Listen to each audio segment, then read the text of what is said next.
नमस्कार साथियों, मैं आपका दोस्त अशफाक अहमद और आप देख रहे हैं देशभक्त चैनल। सुप्रीम कोर्ट में जिस तरीके के फैसले हो रहे हैं उस पे सवालिया निशान उठते हैं और आप समझ भी सकते हैं।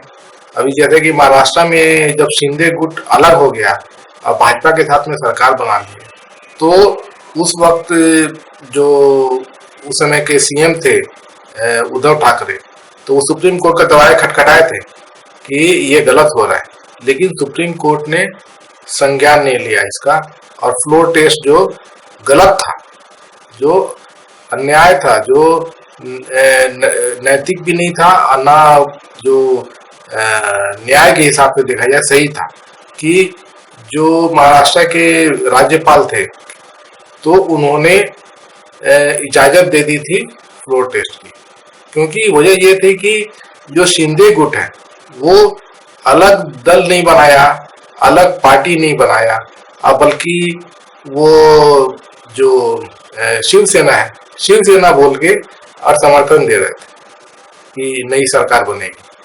तो वो पहली बात तो क्या है कि सरकार अगर चलती फिरती है तो फ्लोर टेस्ट की जरूरत नहीं पड़ती है कभी भी, और ये तो तब होता है कि जब जैसे कि शिंदे जो है वो पार्टी तोड़ के और उनके साथ में जो लोग थे और वो अलग हो जाते और फिर सरकार गिर जाती, तो पहले सरकार गिरती उसके बाद में फिर ये होता है कि ठीक है, नया कोई क्लेम आ रहा है तो उसको बना दिया जाए और शपथ ग्रहण करा दिया जाए और उसके बाद में फ्लोर टेस्ट होता है, फ्लोर टेस्ट पहले नहीं होता है। तो ये पूरा अजब गजब खेल हुआ था महाराष्ट्र में और सुप्रीम कोर्ट हाथ पे हाथ धरे रखी, बोली कुछ नहीं और इस तरीके से सरकार चली गई थी। और बाद में अभी सुनवाई हुआ अभी पिछले साल, तो उसमें टिप्पणी तो बहुत सारे किए चंद्रचूड़ साहब ने, लेकिन फैसला क्या दिया? फैसला दिया कि जो चोरी किए थे उन्हीं को बोले हैं कि चोर ढूंढो। टिप्पणी में बोले कि सब गलत है, राज्यपाल गलत है, और जो स्पीकर था तो स्पीकर जो पहले जो बना हुआ था शिवसेना का, तो उसकी बात मानी जाएगी। लेकिन जब फैसला आया तो बोले कि जो अभी नार्वेकर जो अभी स्पीकर बन गए हैं, जो शिंदे गुट किस्से हैं, तो वो फैसला करें कि जो अमान्य है, कौन इनएलिजिबल हो गया है, जो मतलब विधायक जो टूट गया है कौन से दल के, और कौन किसको जो है वो उनको सरकार चलाने दिया जाए या उनका बराबर बने रहे वो एमएलए। तो एक्चुअली देखा जाए तो ये पूरा का पूरा जो है पूरा झोल था इसमें कि नार्वेकर जो है खुद गलत तरीके से स्पीकर बने हुए, उनको कैसे दे दिया जाए। ये तो क्या होता है कि जब कुछ चोरी कहीं पे हुई है तो लोग अदालत का दरवाजा खटखटाते हैं। अदालत अगर मानती है कि चोरी हुई है या चोर है तो चोर को सजा देते हैं। और फिर ये थोड़ी कि चोर को पूछते हैं कि चोर बताओ चोर कौन है, ऐसा तो नहीं होता है ना।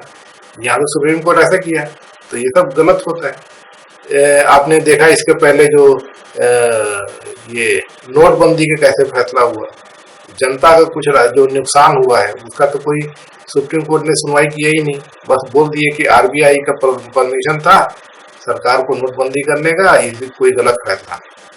तो वही फैसला अगर गलत नहीं था तो जो लोग को नुकसान हुआ, भारी नुकसान हुआ, उनका क्या।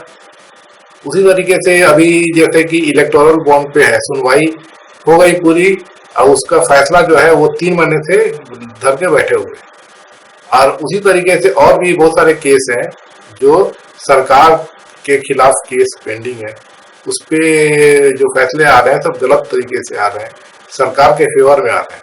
खुद अभी जैसे कि चुनाव आयोग का जो ये था, तो उसमें सुप्रीम कोर्ट ने फैसला दिया था कि जो चुनाव आयोग जो होगा तो उसमें जो कमेटी होगी जो चुनाव आयुक्त को नियुक्त करेगी, तो उसमें सुप्रीम कोर्ट के चीफ जस्टिस, सरकार के जो पीएम होंगे या उनके जो नुमाइंदे होंगे और विपक्ष का एक नुमाइंदा, 3 लोगों की कमेटी होगी, वो फैसला करेगी। तो मोदी जी ने फटाक से एक कानून बना दिया कि जो चुनाव आयुक्त है तो उसको उसकी कमेटी जो सिलेक्शन के लिए उसमें पीएम रहेगा, एक सरकार का आदमी रहेगा, एक विपक्ष का आदमी रहेगा और सुप्रीम कोर्ट का कोई नहीं रहेगा। तो ऐसे में तो 2 आदमी तो हो ही गए सरकार के, तो फिर उसमें चुनाव जो आयुक्त नियुक्त होगा तो निष्पक्ष कैसे रहेगा? वो तो सरकार का ही आदमी रहेगा ना। तो इस पे फटाक से सुनवाई करनी चाहिए थे, तो उस पर कुछ नहीं हुआ है, पड़ा हुआ है। और मोदी जी अभी एक रिटायर हो रहे हैं चुनाव आयुक्त, तो उसकी जगह नया चुनाव आयुक्त नियुक्त करने वाले हैं, तो मोदी जी के आदमी रहेगा ना। तो ये सब चल रहा है देश में, बहुत गलत तरीके से हो रहा है। और अब आज सुप्रीम कोर्ट ने क्या टिप्पणी की है कि जो रिजर्वेशन है, तो रिजर्वेशन में जिन लोग रिजर्वेशन का लाभ ले चुके हैं उनको उससे बाहर आ जाना चाहिए, उनके मतलब फैमिली, उनके बाल बच्चे, और दूसरों को मौका दें। तो अगर ऐसा है तो फिर जैसे सुप्रीम कोर्ट में ही 90% से ज्यादा सवर्ण रहते हैं, उच्च जाति के लोग रहते हैं जज, तो वो खाली करें ना, वो भी वहां पे जो पिछड़े लोगों को आने दें। अब देखिए कोर्ट सिस्टम में क्या होता है कि कोर्ट में सबसे लोअर जो होता है, जो लोअर कोर्ट होता है, तो उसमें जो जज बनते हैं तो वो तो सिलेक्शन पे बनते हैं, उसके लिए बाकायदा सरकारी खबर आती है, और उसमें लोग जो लॉ पढ़े होते हैं तो वो अप्लाई करते हैं, फिर सिलेक्शन होता है, तो उसमें कोटा रहता है। तो उसमें तो कोटा ठीक है कि SC ST और OBC के लोगों का रिजर्वेशन उसमें रहेगा, तो वहां से तो जज बन के आते हैं, और वो फिर वही जज जो है ऊपर तरक्की करते हैं तो हाई कोर्ट में जाते हैं, वहां से तरक्की करके सुप्रीम कोर्ट में जाते हैं। तो ऐसा क्यों होता है कि ये जो रिजर्वेशन वाले लोग हैं तो वो नीचे रह जाते हैं, और फिर सवर्ण जो होते हैं उच्च जाति के लोग वो हाई कोर्ट और उसके बाद सुप्रीम कोर्ट तक पहुंच जाते हैं? क्या वजह? वजह ये है कि जो भाई भतीजावाद, जातिवाद बहुत स्ट्रांग है खुद मतलब कोर्ट सिस्टम। तो जो क्या होता है कि जो सिलेक्शन होता है जजों का हाई कोर्ट में या सुप्रीम कोर्ट में, तो उसके लिए एक सिलेक्शन कमेटी बनी हुई है सुप्रीम कोर्ट।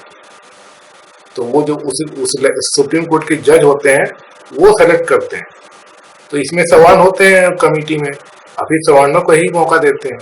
तो ये तो पूरा सिस्टम खुद कोर्ट के सिस्टम के अंदर में है, तो ये क्यों नहीं बदलते हैं? वहां पे बाकी वहां पे वो जो सिलेक्शन कमेटी है तो वो ये ऐसा करे कि उसमें भी रिजर्वेशन करे कि भाई SC के इतने सीट, ST के इतने होंगे, OBC के इतने होंगे। ये क्यों नहीं करते हैं कि हाई कोर्ट में भी करें और उसके बाद सुप्रीम कोर्ट में भी करें? क्यों नहीं करते हैं? तो खुद तो कुछ नहीं कर रहे हैं, खुद गलत काम कर रहे हैं, और ऊपर से भाषण दे रहे हैं कि जिन लोग अवेल कर चुके हैं तो वो हट जाए या दूसरों को मौका दे। या इससे क्या हो जाएगा? होना तो ये चाहिए कि अब जैसे कि हाई कोर्ट और सुप्रीम कोर्ट में देख लीजिए, ये इतने सारे जो ऊंची जाति के लोग क्यों भरे हुए? ऊंची जाति की तादाद 5-6%, 7% है, तो उसी हिसाब से होना चाहिए कि सुप्रीम कोर्ट में 6-7% जो है उच्च जाति के हो, और जैसे कि 50% OBC है तो 50% जो सुप्रीम कोर्ट के जज है वो OBC के होने चाहिए। तो ऐसा क्यों नहीं होता है? तो ये पूरा जो सिस्टम बना के रखा हुआ है, इसको हर जगह इसको सही करना चाहिए। और ये मोदी जी जो है वो तो अपना अलग राह पे चल दिए हैं। पहले बोलते थे कि मैं तो OBC हूँ, गरीब हूँ, चाय वाले का बेटा हूँ, और उसके बाद में फिर अब बोलने लगे कि जाति तो होती ही नहीं है, सिर्फ अमीर और गरीब होते हैं। तो जो अगर देखा जाए तो गरीब कौन होता है? गरीब तो सब पिछड़ी जातियों के ही होते हैं ना, SC ST OBC के ही तो लोग होते हैं। अमीर जो होते हैं तो वो अब सब कोई भी पिछड़ी जाति का होता ही नहीं। तो ये पूरा जो है झोल पूरा सिस्टम में है, इसको ठीक करना चाहिए। तो सुप्रीम कोर्ट सबसे ज्यादा इसमें जिम्मेदारी ले सकता है, खुद अपने ही घर को साफ करे। उनका घर में ही पूरा बहुत बड़ा झोल है कि हाई कोर्ट में है वहां पे रिजर्वेशन लाए और सुप्रीम कोर्ट में रिजर्वेशन लाए, ताकि जो पिछड़ी जाति के लोग हैं तो वो आगे आ पाए, नहीं तो वो तो पीछे रह जाते हैं। कहाँ होता है ना? सही बात है ना? तो ऐसा बड़ा बड़ा लेक्चर देने के बजाय आप अपने ही अंदर झांको।